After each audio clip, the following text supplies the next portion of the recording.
Hey, folks. Welcome, and thank you so much for being here today to talk about GitHub Copilot and how we're extending the experience everywhere that you code and interact with GitHub. I'm April Leonard, Director of Engineering, and I'm working on the products and the AI-powered platform that we're going to show off today. And with me is Jason Etkovich, the staff software engineer who built this experience with his amazing team. So first, before we really dig in, I want to give you some grounding and context into the journey of GitHub Copilot and how we got here today. We have been working on GitHub Copilot since 2021, and we made code completions available for individuals the following year. Since then, we've delivered Copilot for Business. We added rich chat functionality across editors. We expanded our editor set. We launched Copilot Enterprise for general availability. We brought it all to mobile and CLI. And most recently, we introduced the technical preview of Copilot Workspace. That's a lot. That's a lot. That's a lot, yeah. We've been busy. And as we built these curated experiences, we pretty quickly realized that the best way for us to serve this growing and diverse set of use cases was to help this set of users to enable them to build with us. And that if we nail Copilot as a platform for developers to build on, that alongside us, they would create richer experiences than we could have ever dreamed or imagined. And this is GitHub Copilot extensions. So how do we build Copilot into a platform and enable an entire AI development ecosystem? It all starts with chat. Now you can bring in rich context about your code, your planning, and an array of integrations into Copilot chat in VS Code, in Visual Studio, or right here in github.com. And OK, so we've got extensions. This is awesome. It comes into your chat experience. But what does this mean for developers? Now, Copilot becomes more customized and personalized to your workflow, increasing the quality of all of your Copilot suggestions. It works with all your favorite editors and tools in natural language. And most importantly, you can stay in the flow without the endless tab switching and context switching. Really just keeps you right in that flow, right where you need to be next to your code. And today, we are launching our limited public beta for Copilot extensions right here in the GitHub Marketplace. So authors write their extensions once, and they show up in all the surfaces where GitHub Copilot is. And developers will be able to interact with these extensions through chat. So I'll tell you, this is supercharging my Copilot experience. Every time I install an extension, it's like inviting a friend who happens to be an expert in their field into the room right there to help me code. And we are excited to have 12 amazing launch partners available today, with many more submissions coming to the marketplace soon. And we can't wait to have you build with us and submit rich integrations with your own services into the marketplace over the coming months. OK, so I'm going to show you a few of my favorite workflows. We're going to jump right into demos. And I'm going to turn it over to Jason, who's going to show us how easy it is to build an extension and share a little bit more about what's coming next. All right, here we go. Did I get to the right one? I'm going to show you what's next in just a minute. All right, there we go. OK. We're actually going to start over here. We're going to start here in the GitHub Marketplace. So this is really the first place that you're going to see all of the extensions that are available to you, discover and get ready to have that personalized experience. And so the first one I'm noticing over here is DataStax. Now, there's some folks on my team that are starting to use DataStax in their workflows, and I'm really interested. I always want to stay, get my handle on the new technologies that are coming up and just keep a pulse on what's going on. And so, of course, I could go straight to the Datadocs documentation. I could start watching some demos. But I really find that I learn best when I'm learning like right next to my code and I'm actually like feeling it. So let's just jump right into VS Code and see what's possible. All right, here I am. And I am going to, if you all haven't seen GitHub Copilot, what I'm going to do here is I'm in VS Code, I'm in my chat window, and rather than kind of tell you what I'm doing here, I'm just going to go ahead and ask Copilot, what is this repo? So behind the scenes, Copilot is taking all of the context of the current open windows, and it's helping me understand what's going on in this repository. It's bringing that rich context in and using natural language to help me understand. And it looks like this is a set of a repository with a bunch of DataStax examples. So that's great. That's exactly where I wanted to start. So this time, I'm going to call on my DataStax extension, or DataStax expert here, and I'm going to ask, what can you do? All right, so again, behind the scenes here, DataStax has provided this rich integration. They are the expert in the field. They have told us what it is that they know and understand.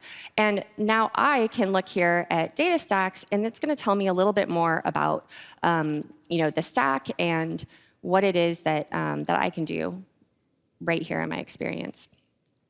Oh, you don't know. You only reply to questions about DataStax, Cassandra, and AstraDB. Well, I've heard of Cassandra before, but I'm not sure about AstraDB. OK. DataStax, can you concisely tell me more about AstraDB? Again, I just want to, when I'm talking to my team, I want to be able to be fluent and coherent and understand what they're experiencing. I just don't know what this is. Oh, OK, great. So AstraDB is a cloud-native databases as a service, and it's built on Apache Cassandra, which is great, which I'm familiar with. So I'm going to go ahead and I think I understand this more, but I know I already have some databases set up. So let me see if I can get DataStax to tell me about my database. So I can maybe kind of start to explore and interact with these. If you have any questions, by the way, Jason, just let me know. I can type them in here for you. You're doing great. Yeah, sweet. OK, so I've got a database. It's called Movies. And I have something called a collection. But I'm not actually sure. What is a collection? Yeah, I don't know what a collection. Oh, a collection, not a collection. I'm sometimes a terrible typer. But the good news, though, is that this is natural language, right? And so even if I make mistakes, DataStax, it figured it out. And that's pretty honestly, smart. that's really nice, right? So, OK, so a collection is looks kind of like a table, right? OK, so I've got a database, I've got a table. I'm feeling pretty good about this. Let's go ahead and jump right into the code. So this time, what I'm going to do is I'm actually not going to talk to DataStax, but I'm going to talk to Workspace. And I want to see if the Movies database is used in this code. Now, Workspace is built into VS Code, and it brings the power of your workspace and your code base right into the experience. So again, it looks like I know exactly where there's 5 references to this Movies database, and I can pop over right here to this app, which seems like a really good starting point, although it's app.cs, and I really, C# is not my first language. So I think what I'll do here is I'm going to just ask Copilot, if I can get clicked in right here, use DataStax to connect to Astra, now that I know what Astra is, using .NET. That's really cool. Yeah, .NET. All right. Let's see what we get here. OK, so I need a driver. I need Cassandra. Looks like I need an object. I can connect right to it. And then I'm probably going to do some, CQL, some Cassandra queries. Cool. Seems pretty straightforward. Cool. That's legit. Yeah. Oh, hey, look at this. I love this. This is one of my favorite things. So I asked Copilot for a question, and then it provided me the next step. So it once says, are you interested in learning about the key features of the driver? I'm You are? interested in You're learning key interested? features Okay. of the driver. Yeah, so we click on this. And that's really nice, right? Because of course I can explore and do whatever I want. I can go straight into the code. I can stay here. But I can also, Copilot's kind of anticipating like what's my next need. And so if we just take a quick step back, I have, at this point, understood what DataStax is for. I know the common components, and I know exactly how to connect in a language that I'm not familiar with. And, programming is like a foreign language. And it's not just about the language you're typing in, but it's about the ecosystem. It's about all of these rich integrations, these libraries. It's constantly hard to keep up with everything, right? You probably have services in production that use libraries that you don't even really know what they're doing, right? I mean, how often do we all come across this? And hopefully it's not at 2 a.m., but now with the help of Copilot and with the help of Copilot extensions, I've taken that next step towards fluency with the experts in the room right there with me. All right, so I showed you a little bit about how I can learn right there as I'm coding. Now I'm going to show you a little bit about how Copilot helps me be more productive in my planning workflows. So I often start my day back at GitHub. And we'll just look at this repository, which is actually the repository that runs the service of Copilot. This is real. This is real. This is real. the real thing. Real as it gets. As real as it gets. I wonder if I should make this a little bigger for y'all. Okay. So here you can see I'm interacting with chat right here in github.com. And we use Sentry as our observability tool internally for reporting on errors in all of our high throughput services. So let's go ahead and start digging into the Sentry extension and see what it can do for us. By the way, you may see this over and over again. I'm always like, hey, extension, what can you do? Because it's really powerful, right? It helps me understand and get some grounding for what's possible. Well, are you sure? I am happy to. I'm so glad you're here to assist me. There we go. Okay, cool. This is great. So issues, Sentry issues. Getting the issues, getting the transactions. It looks like, wow, Sentry integrates with GitHub so that I can, have seamless management flows and also resolve Sentry issues right there. That is nice. Yeah, let's go ahead and try some of those out. So I think what I'm going to do is I'm going to ask Sentry, I just started my day. How about go ahead and list my top issues? Especially because when I'm starting out, I'm just always trying to keep a pulse on the health of the systems that are in my purview, right? And this abort error, okay, we've got a bunch of these here. This abort error looks kind of questionable, so I haven't actually seen that. Yeah, I haven't seen that either. Can you get us some more detail on that one? Yeah, let's give it a try. Give me some more details about the first issue. I love how it tells you what the culprit is. As long as it's not me, we're good. All right. Okay, so I see, that is a lot of users affected. Jason, would you mind taking a look at this after the demo? I got nothing to do, sure. Okay, sweet. So I think what I'll do then is I'm just going to go ahead and tag my Sentry agent, and I will have it create a GitHub issue for this Sentry issue, and I'll put it in the Copilot API project and assign to Jason Etko. Awesome. Okay, thanks for looking into that. I really appreciate it. Looks really bad. We should fix it. Yeah, we should fix it. Okay, so this is really important. This is the confirmation flow, right? It's really important that developers have full control over their experience. Right, this is a Copilot. We always want you, the developer, to be in control. And for extension authors, we want to make sure that you have the ability for any write or destructive action to be able to have confirmation so that you can warn folks and make sure that nothing insecure is happening. And we're security first. We want to make sure that we're following best practices. So here we are. We have our Sentry expert right here here to help us keep in this planning flow and really maintain the health of our systems and ensure that folks are working on the most important things.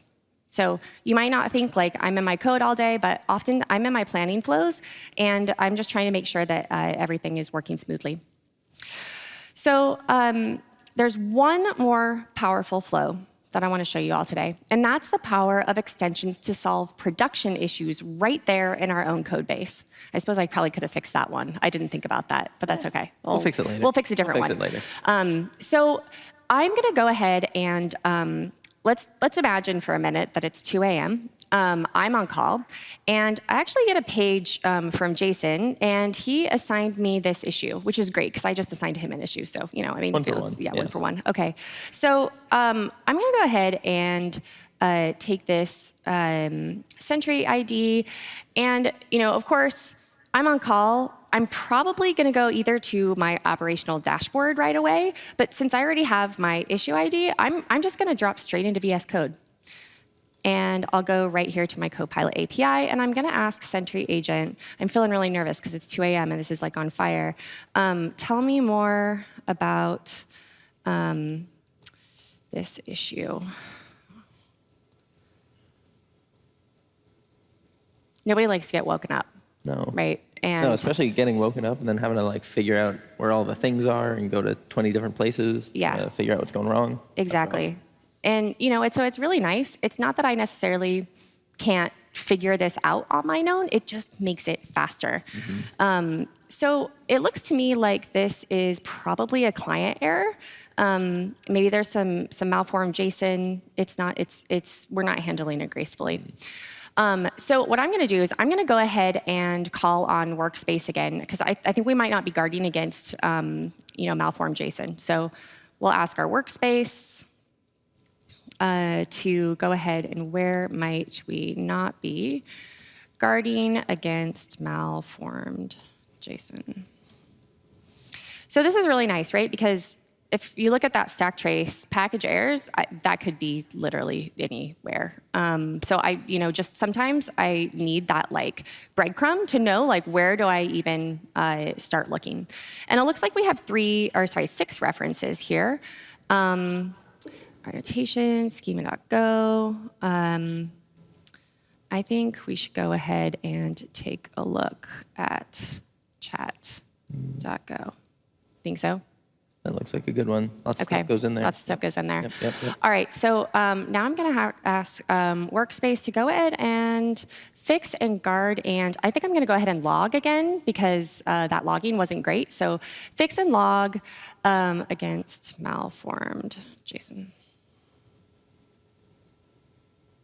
All right, it looks like we've got one area where there is a reference here, and I'm going to go ahead and click on this.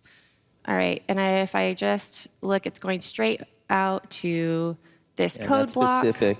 There's a to-do in here. Ooh, okay. Well, you know, what I'm going to do is I'm going to go ahead, delete this. I'm going to just pop in this new set of code. And I don't need to import this at the top. I think it's already imported. But here's the thing. I am going to go ahead and just run my tests and get this deployed to staging because, I mean, as long as they're cool to put my PR. Mm-hmm. But I got you. Here's the thing is, like, I'm going to go ahead and kick that thread over. I might not even look at the code and double check to make sure it's good. I might just kick off that thread, come back, make sure it's looking good, and then make a decision about whether I go A or B or C, right? Because really, it's at 2 a.m. You're looking for trade-offs. You're looking for fast time to mitigation, and you're looking to make sure that your customers are getting a great experience, even though you know at the moment that they're not. Mm-hmm. And so I want to keep all my systems safe. And this is what the power of GitHub Copilot and having a Sentry expert in the room is helping me do. It's helping me get to mean time to remediation faster, and it's helping me get back to bed. So I'm just going to go for best ever here. I'm going to go ahead and ask Sentry to go ahead and resolve this this issue because at the end of the day, I'm actually feeling pretty good about this. I'll go ahead and accept that, and we're gonna wrap that up. So having GitHub Copilot personalized with your context is going to lower the mean time to resolution. It's going to help you. And actually, do you have any times that's Literally helped you so many. fall There's so many asleep? times when I've gotten some bug report and all of a sudden we have to try to figure out exactly what's going on. And Copilot comes in to sort of assist me in understanding some of the options. It might not give me the one and single only perfect answer, but it helps me sort of kickstart my thinking really, really quickly. Exactly. Yeah. Yeah. I think it actually mentioned logging, right? And I wasn't actually thinking about logging until Exactly, yeah. until it was helping me do that. Yep. So here's the thing, and staying in the flow, right? Staying in the flow for whatever task that you're trying to accomplish, it just got easier. So whether you're trying to keep up on the latest technology, whether you're making sure that we're working on the most important thing, or you're trying to keep your systems healthy, Copilot and Copilot extensions help make my life as a developer and a leader that much easier. All right, and now I'm going to go ahead and hand it off to Jason, who's going to show us how easy it is to build an extension. Thank you very much. That's exactly what we're going to do. We're going to build an extension together. So before we can do that, we have to sort of understand how extensions work, what the sort of architecture is here. So first, let's talk about the sort of two different types of Copilot extensions. There are VS Code extensions. These affect the editor. You can learn much more about those in Joyce and Bridget's talk that happens right after this one in this very room. And then there are also Copilot extensions that are based around GitHub apps. That's what we're going to really focus on today. So for those of you that aren't familiar, GitHub apps are GitHub's tried and true sort of entry point to contributing to the GitHub platform ecosystem. They support fine-grained permissions so that you can give an integration really, really specific permissions around like only read issues but not read code, only read-write issues but no ability to change pull requests. Really, really nice and secure that way. You can install a GitHub app on individual repositories. Organization admins really get to have a lot of control over which sensitive repositories they give any access to for a third-party integration. And then similarly, organization admins have a ton of control over token revocation to make sure that in the case of something going really bad, they can protect their secrets, all of their good stuff that exists on github.com. And that's really important, right? If you've ever, raise your hand if you've ever rolled tokens on a holiday. Yeah, I see a lot of hands, right? Yeah. Yeah.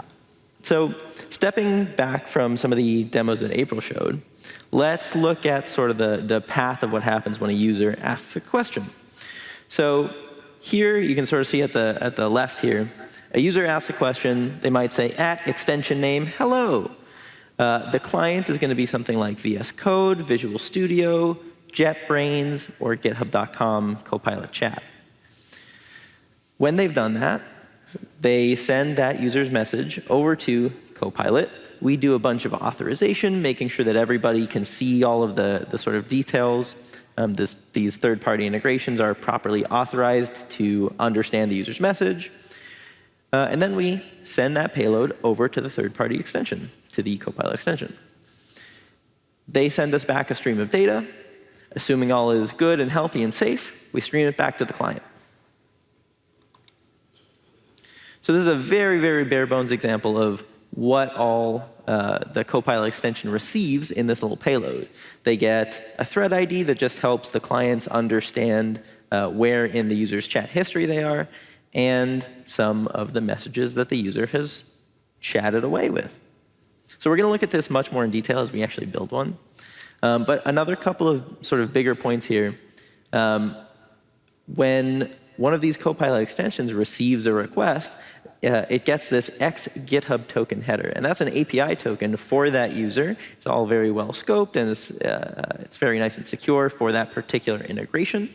And so they're able to use that API token against the GitHub REST API or the GitHub GraphQL API, and get as much detail about that user as they need according to what the user has already sort of accepted as the permission handshake there.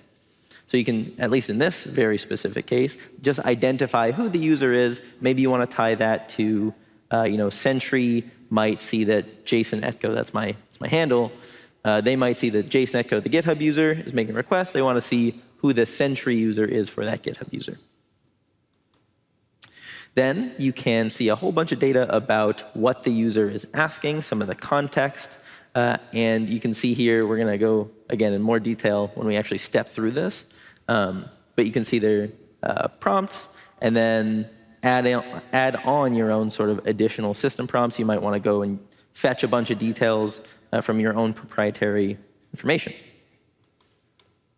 And then lastly, you can actually, within these Copilot extensions, use Copilot's LLM to generate a completion, to generate an actual response back to the user using all of that extra detail that you just went and collected.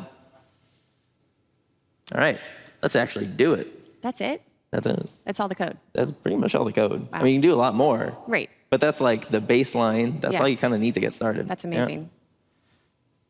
So it all starts with a GitHub app. So that's where we are.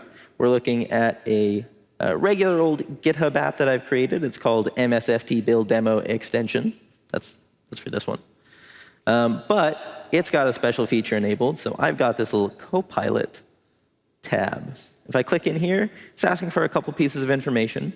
Most important one is this URL. So we're actually going to go ahead and open up our code space here.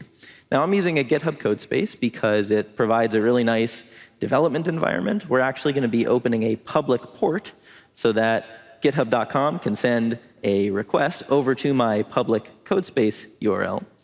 It's kind of like a webhook sort of thing. Yeah. So we're going to go ahead and do that. So I could like, you could have this code, and then I could just start my own code space with the same code? Pretty much. It's cool. Sweet. Yeah. So this is a little Node.js server. It doesn't have to be Node.js. Point is, as long as you have a little application that can respond to an HTTP request, get all of that information, stream back a response, you can do it in any language, any ecosystem. Nice. So double checking here, I've got my port forwarded. I'm going to go ahead and copy this URL, pop it back over here, and save my Copilot extension configuration. And now I'm going to go ahead and ask Copilot. I'm going to say @MSFT build demo extension. You can see the autocomplete pops up. And actually, the slug here, the name that we're using, comes directly from the GitHub app. So they're very tightly coupled. All of the permissions and all the naming stuff, it all kind of flows together nicely. So I could call mine like awesome Aprilla app? And it probably would be, yeah. It would be an awesome Sweet. Aprilla, yeah. Got it. So we're going to go ahead and say hello. And what we'll see is an error, because we're not actually running our server yet. So we're going to go ahead and do that. As we do, I'm going to go ahead and hit F5 to open up VS Code's debugging environment. We're actually going to step through some of these breakpoints that I've set up. So now that we've got it running, go ahead and click up here, get back our last message, and pops me right over to the debugger. Got some statements open here. We can see that the user that came back was, we hover over here, Jason Etko, that's me. This is just the regular old GitHub REST API to see the currently authenticated user. So it's got all kinds of details. In particular, there's things like an ID somewhere in here, that's mine, so that your extension might then map the account, the GitHub account that's making a request, to your own sort of connected with GitHub account. Stepping right along here, we see the payload. So there's a ton in here. Most importantly, we want to see this messages array. Again, there's lots more in here. We can't talk about everything today, but we'll talk about more and more as we go. But here you can see in this messages array, I've got the content hello. That's the message I wrote. And then we can start to actually affect that message. We can take it, put it somewhere else. We can add on our own system messages. So that's what we're going to be doing here. I'm adding a system message that says, respond as if you're the Blackbeard pirate, because it's very important that we have some pirate speak. Very helpful. And then start every response with the user's name, which is their login. Very personalized. We love that. So for example, we could put like best practices for our organization or something into this. You could put best practices for your organization. You could put some extra retrieval from your own sort of internal data systems. Got it. Kind of the world is your oyster. So everybody at GitHub talks like a pirate after this. I hope so. That'd be Okay. really fun. You all could talk like do a that? pirate too. Cool.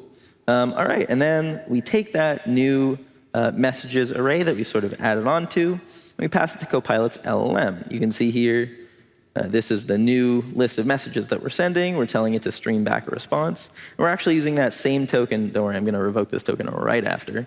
We're actually taking this same response, or the same token, and using that to authenticate to Copilot's LLM. Pretty cool. All right, and then we just, in our little Express server here, we stream that back through to the user. So we'll go ahead and complete this. It's going to show an error because we have some timeouts to make sure that extensions don't take too long. So we'll go ahead and run it again here, make sure that we're stepping through quickly. And maybe let's do it one more time just to double check this. Voila, it responds like a pirate. Listens to my system messages, responds with my name first. Pretty cool. So obviously this is a little bit of a contrived example, but you can maybe start to see the building blocks of user message, some of their history, some of their context, some of the stuff that they're looking at, your own retrieval, your own capabilities, looping all of that into the same conversation like April was showing. All right. So let's now talk about what we're working on next over in Copilot Extensibility. So we've been primarily talking about one extension at a time, right? Sentry or DataStax. What we really want to provide is a seamless, continuous chatting experience between all the different extensions that you use. You should be able to chat with Copilot and Sentry and DataStax and everything else that you're using in one conversation, sort of sharing that context in between all of them, just really seamlessly through the power of natural language.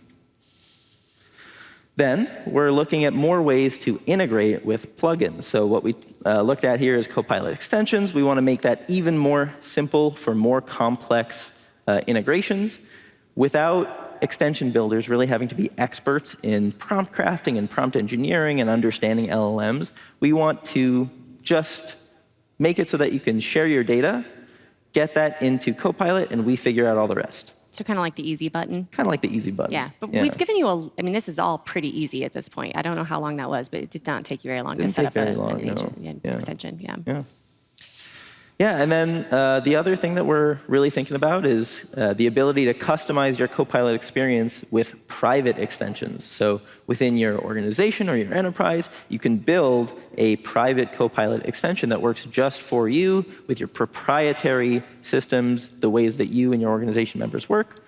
If you want to learn more about that, there's a talk by Amanda Silver and Mark Weitzel that talked exactly about that.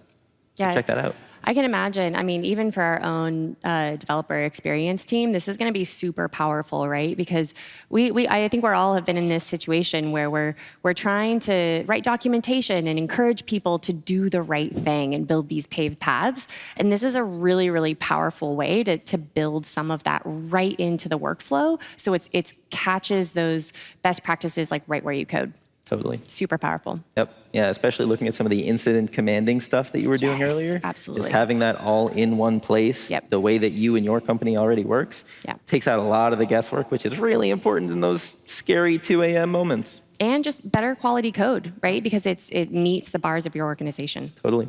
Yeah. So if this all sounds very interesting to you, which I hope it does, we would love for you all to come and build with us. You can join the Copilot Partner Program by visiting that gh.io/Copilot Partners. That's it. Thank you so much.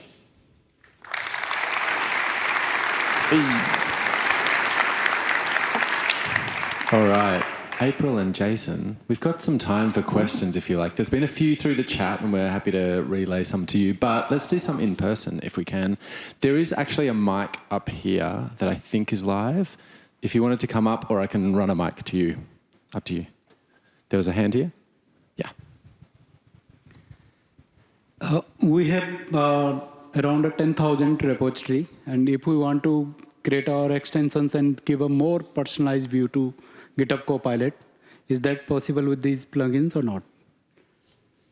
Yeah, I think if I understand correctly, you want to have like a customized experience that you would create one of these apps and then have it show up as an integration for your like organization. Did I get that right? Just one more point. We have more policies within our repository already. The count of the repository is more than 10,000. We want to leverage that as an extension to Copilot so that whenever the Copilot is giving a code snippet to us, it would be considering all our policies that we created. You want to like policy enforcement. Yeah, I think that's going to be something further down on the roadmap. So right now, this extension is going to give you I would not say that it's going to enforce, but it's going to encourage, right? So by using your best practice application, and that's, again, probably something that you would want to consider as a private extension. But yeah, I think right now in terms of policies, we've been thinking about first expanding the opportunities for what outputs are possible. And then I think definitely something we'll be considering more in the future. Thank you. Thanks a lot. Yeah. Great question. Another question here. We'll go here. Thanks for the demo. So similar to the other copilots, is the retrieval mechanism like RAG or vectorization, is it applicable here? And do we have the control to specify a preferred choice of what should be the right one in my case? Yeah, I mean, that's the thing with these Copilot extensions is you've got nothing but control. There's tons of control that you can do. So once a user's chat request comes over into your extension, you can do as much RAG through other tools, through your own proprietary tooling as you want. From there, you can use Copilot's LLM, or you can use your own homegrown LLM if you need to. There's tons that you can do. So it's really up to the sort of imagination of the extension builder. I have another question. I saw Copilot extensions was used on GitHub.com and also the IDE. Does that mean you can use GitHub extensions with Copilot for Business, or do you need GitHub Copilot for Enterprise? Yeah, that's a great question. We haven't, that's not something that we've made a decision on as we're coming in limited public beta today. What I can say is that, when you're calling this extension, we want to provide that best personalized feedback. And I had something to add on to that and I've forgotten it. But anything else, Jason, to add? Not especially, no. I mean, as you saw, like the tech works all across these different surfaces. So it's just kind of up to what the needs are. Yeah, that's what I was going to say is we are expanding the surfaces, right? So today we've got .com, we've got VS Code, and we've got Visual Studio. But we have all of the additional surfaces that I mentioned in that second slide about kind of the journey of where Copilot has been. We'll be bringing those to all the surfaces. And just to reiterate, the extension builder only has to write the extension once, and then it becomes available on all surfaces that extensions are available on. So that'll be things that are, capabilities that are coming over more time as well. Yeah, absolutely. Is there any review or approval process for when you're submitting extensions in? Yeah, so all of the partners that we've worked with for today's launch, we've gone through extensive partnership with them. We've gone through their extensions. As such, they've joined the GitHub Marketplace. To list your extension on the GitHub Marketplace, there's a whole process for doing that. There's safety and legal requirements to make sure that extension authors are doing the right things. That's for marketplace extensions. But we really want to see a huge growth in extension authors, right? For that, we want to see really cool stuff being built. Doesn't mean it has to be super curated. We want to see a lot of developers building cool and interesting hobbyist things. But I think that said, right, is that the thing to reiterate is that we do have a process for that promotion to make sure that we have, as GitHub, we're providing that high quality, product that meets safety and privacy standards. All right. Hi. So we saw that the extension has a lot of context with the messages that are being sent, but does it have the context of the repository as well, or the documents that are open in your Visual Studio Code editor at the moment that you're asking those questions as well? Great question. Yes, it does. We're still trying to figure out exactly what we want to send as part of that package.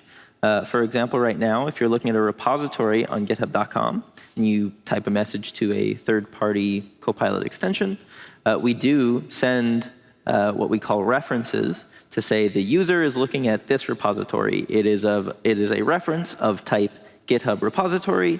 It has this sort of metadata, an ID, a name, all of those bits of information. All of that works in combination with GitHub app permissions so that we're really, really certain that when we're about to send some information to this Copilot extension, you've already agreed that they're allowed to know about your data. But the specifics of that we're still deciding on, and it's gonna evolve as we see more and more use cases spin up. Yeah, and I think that's exactly correct, Jason. And I think I would add that, we are always working on increasing the quality of the model results. So if you're working against GitHub LLM, for example, then you're getting the best-in-class responses that is available across all of GitHub Copilot surfaces, right? So we're always making sure that we have the best model for the job, that we have the best skill and information that we're adding to the prompt context as well. So, we're constantly measure, experiment, measure. Right? We have quality benchmarks. It's a very robust process that we've been honing since 2021, so yeah, that's the secret sauce. Yeah. And we're exposing it to you all, which is pretty cool. And then bringing it all together to be right there where developers are and helping their workflows be more efficient. And we have one more question. I wondered if you could share a little bit of thinking around agents of agents. So to give you a concrete example, I'm a product company. I've got maybe 15 different SaaS apps that I use in my product. Each one of them has a GitHub Copilot extension. Can I, for example, have a product company or a private extension that can call all of those other 15 extensions so that I don't have to have developers think about which is the right extension for me to be asking my particular question? I can just ask my company one, and then trust that it's going to farm out the request to the right agent? Yeah, that's a fantastic question. It's a great question. Love that question. Absolutely, we've had a lot of thinking about that. What we sort of describe that as is the magic of inference, right? Just a user message, and we figure out exactly which expert they're trying to talk to, right? Absolutely something that we're thinking about. Absolutely something that we are experimenting with for now. But definitely I would expect to see more of that coming here soon. All right, I think we could maybe squeeze in one, but in the interest of time, because the feed will get cut off, maybe we will just call it at that point. So thanks so much, April and Jason. Make sure you stick around as well. After this, there is another session which is also talking about Copilot extensibility in the context of Visual Studio. Thanks for joining us.